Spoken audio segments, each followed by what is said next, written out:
นี่คือการชมวิวอยู่ขวามิตรภาพไทยลาวแห่งที่1คือเชื่อมต่อระหว่างนครหลวงวิจักรหาหนองคายข้างทำอิฐครั้งแรกของข่อยเวลาเฮาแนมลงไปนี่ความสูงระหว่างขวากับแม่น้ำคลองนี่ก็เฮ็ดให้ขาสั่นได้คือกันได้ขวาแห่งนี้แม่นมีอายุได้หลายกว่า30 ปีแล้วขวามิตรภาพนอกจากจะเป็นเส้นทางเชื่อมต่อ2ประเทศเข้าหากันแล้วยังเป็นเส้นทางที่เฮ็ดให้เศรษฐกิจของ2ประเทศเติบโตไปนํกันมันบ่เป็นเพียงแต่เส้นทางในการขนส่งสินค้าเข้าและออกเท่านั้นมันก็ยังเป็นเส้นทางที่เชื่อมต่อสายสัมพันธ์มิตรภาพระหว่างประชาชน2ประเทศเข้าหากันนำอีกเลยเฮ็ดให้ขวามิตรภาพแห่งนี้มีการเที่ยวออกเที่ยวเข้าตลอดมีการสัญจรอยู่ตลอดมื้อบ่ขาดสายเลยบ่แม่นเพียงแต่รถขนส่งสินค้าเท่านั้นการที่เฮาจะขึ้นมาขวามิตรภาพแห่งที่1ที่เชื่อมต่อระหว่างนครหลวงวิจักรหาหนองคายนี่แม่นเฮาบ่ได้ประกอบเอกสารอีหยังทั้งหมดเลยมีแต่เฮาเสียค่าบริการขึ้นไปแม่นคนละ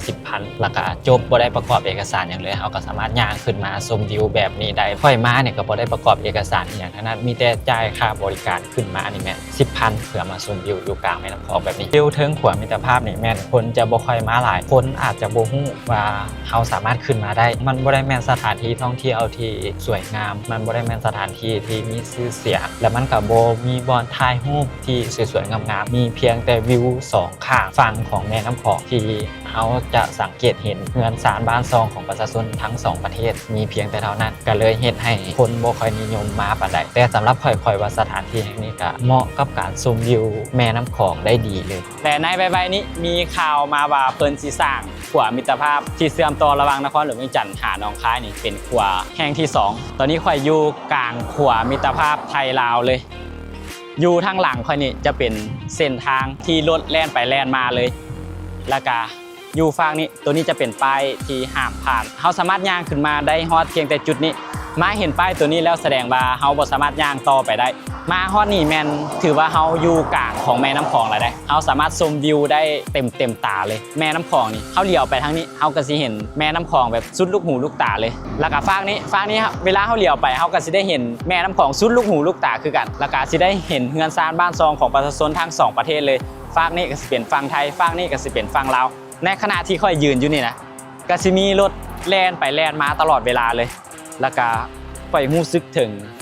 การสั่นสะเทือนของขวาได้เวลารถแล่นไปแล่นมาขวามันสิสั่นย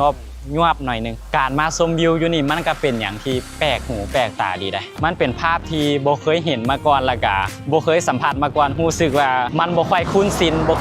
ค่อยคุ้นหูคุ้นตาปานใดและรถก็แล่นไปแล่นมาตลอดเวลาเลยฝั่งไทยกับคนไทยก็สามารถขึ้นมาแบบนี้ได้คือกันแล้วก็สิมาฮอดแต่บอนป้ายโตที่ค่อยถ่ายไปเมื่อกี้นี่แหละฝั่งลาวก็ย่างมาได้ก็มีแต่ฮอดจุดนี้และค่อยก็เชื่อว่าคนลาว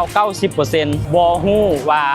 เขาสามารถขึ้นมาชมวิวอยู่ขวามิตรภาพแห่งที่1ที่เชื่อมต่อระหว่างหนองคายกับนครหลวงเวียงจันทร์ได้ซึ่งข่อยก็ได้ข้อมูลมาแล้วข่อยก็